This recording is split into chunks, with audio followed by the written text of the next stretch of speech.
So, listen, yesterday we have seen that the first 9 problem and today we shall learn about the 10th number problem.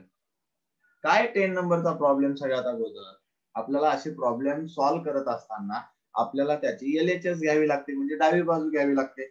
मग या इक्वेशनची आपण LHS म्हणजे डावी बाजू घेऊया.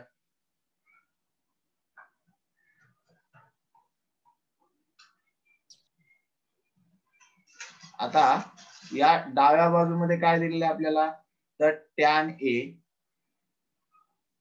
Bye 1 plus tan square A plus cot A by 1 plus cot square A ब्रॅकेटचा square whole square ज्याला आपण म्हणू संपूर्ण कंसाचा वर्ग हे आपल्याला प्रूव्ह करायचे.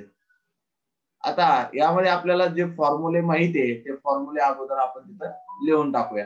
आता यामध्ये आपल्याला कोणता फॉर्म्युला माहिती आहे तर या ठिकाणी आपल्याला tan A चा फॉर्म्युला माहिती आहे, 1 प्लस tan स्क्वेअर A चा फॉर्म्युला माहिती आहे, cot A चा फॉर्म्युला माहिती आहे आणि त्यानंतर 1 प्लस cot स्क्वेअर A चा सुद्धा आपल्याला फॉर्म्युला माहिती आहे. जे जे आपल्याला फॉर्म्युले माहित आहे ते ठेवून देऊ आपण. आता tan चा फॉर्म्युला काय आहे तर tan चा फॉर्म्युला आहे आपला tan A is equal to sin A by cos A.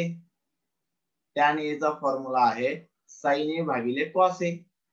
cot A is equal to cos A by sin A. त्यानंतर पुढे आहे 1 plus tan square A 1 plus tan square A is equal to sec square A आणि दुसरा formula आहे 1 plus cot square A is equal to cosec square A. एवढे फॉर्म्युले आहेत आपल्याला. आता हे फॉर्म्युले आपल्याला माहिती आहे त्याच्या जागी आपण पुट करूया ठेवून देऊया. आता इथं tan A आलंय, tan A च्या जागी काय लिहून टाकू आपण तर sin A by cos A. हे sin A by cos A पुन्हा डिवाइड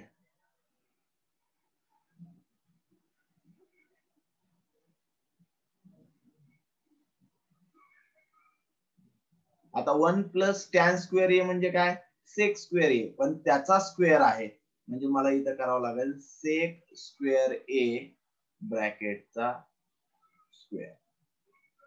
मग इथं cot ची व्हॅल्यू पुट करून देऊ. cot ची व्हॅल्यू आहे cos A by sin A.